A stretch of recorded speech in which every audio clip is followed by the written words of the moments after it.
हमारे बीच में किसानों के सवालों को 20 साल से खड़ा करने वाले और हल करने वाले माननीय राजनाथ जी, जिनके एजेंडे पे हमारी सरकारें स्टेट की आज भी किसानों का भला कर रही हैं, विजेंद्र गुप्ता जी और तमाम सम्मानित मंच पे साथीगण,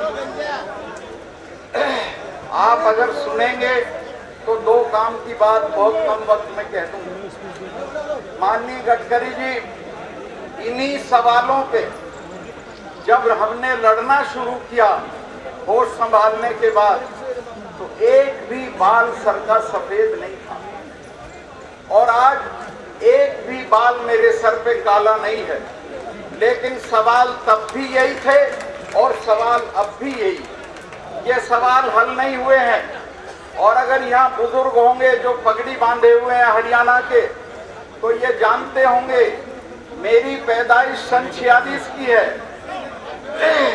मेरे पैदा होने से 3 साल पहले द्वितीय विश्व युद्ध के दौरान इनका एक नेता हुआ करता था किसानों का, चौधरी छोटू राम। वो दिल्ली आया था वायसराय के पास चाय पीने के लिए। वायसराय ने कहा मुझे गेहूं की जरूरत है। छोटू राम ने कहा जितना गेहूं चाहिए मिलेगा। वायसराय ने कहा कि मैं 6 रुपए मन पे लूंगा। छोटू राम ने कहा कि गेहूं देना मेरी ड्यूटी है, लेकिन दाम मैं तय करूंगा, दाम तुम नहीं तय करोगे, और 8 रुपए मन से कम पे गेहूं नहीं दूंगा। वायसराय ने धमकी दी कि मैं फौज भेज के गेहूं ले लूंगा। छोटू राम ने कहा कि मैं जा रहा हूं लाहौर और मैं कहता हुआ चला जाऊंगा कि पंजाब के किसानों खेत में गेहूं जला देना, लेकिन 6 रुपए को मत देना। वायसराय ने उसके प्रधानमंत्री को बुलाया, सिकंदर हयात को, और बुला के कहा कि तुम्हारा मिनिस्टर ऐसे ऐसे कह के गया है। सर, सिकंदर हयात खान ने कहा कि कह के नहीं गया, अगर उसने किसानों को कह दिया तो एक दाना नहीं मिलेगा। दाम की लड़ाई अध्यक्ष जी तब भी वही थी और आज भी वही है। आज भी किसान को 60 साल में एक दिन भी लाभकारी दाम नहीं मिला। कृषि मूल्य आयोग के अध्यक्ष हक साहब ने बताया कि हम कपास का दाम 20% डिप्रेस करके देते थे ताकि हमारे कपड़े के कारखाने चल जाए। हर साल डिप्रेस करके दाम देते हो।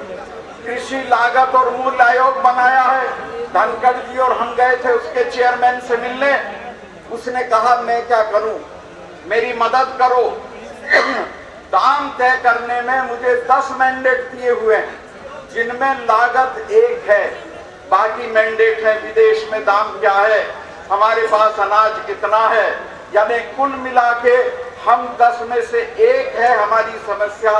बाकी और चीजों को देख के दाम तय होते हैं और कभी हमको दाम सही मिल नहीं पाता है। डिस्ट्रेस सेल होती है, छोड़ के चले आते हैं मंडियों में, और जब बोते हैं और जब बेचते हैं उसमें 400-400 रुपए का फर्क हो जाता है। सवाल वहीं खड़े हैं। आपसे उम्मीद है गडकरी जी, लगता है आपकी सरकार बनेगी। जो आहट आ रही है, जो आवाज आ रही है, जो हवा आ रही है, मैं आपसे निवेदन करूंगा और मुझे आप पे यकीन भी है कि यह काम का सवाल जो छोटू राम से शुरू हुआ था और आपके हाथ में आ गया है, इसका कोई परमानेंट हल कर दें। और मुझे उम्मीद है आप राजनाथ जी और बहन सुषमा जी इस मसले को हल करेंगे।